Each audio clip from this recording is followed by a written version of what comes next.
කාලෙකින් මට හොඳ බ්‍රවුනි එකක් කන්න ලැබුණේ නැති නිසා මම ආව සින්න චාන්ක් එකේ මෙයාලගේ බ්‍රවුනි එකක් try කරන්න බෑ. ඉතින් මම තෝරගත්තේ මෙයාලගේ නටලා බ්‍රවුනි එක. මේකේ ෆ්ලේවර් එකයි රසයි කොම එක ගත්තම මේක ආයේ next level.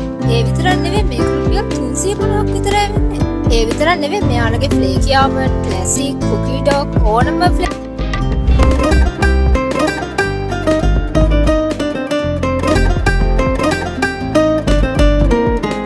लेना हेड रुताले बेलना नेतंगे दनना प्रेम निसा में बेंदुना सितंगे ओब मा संदगनावे सरना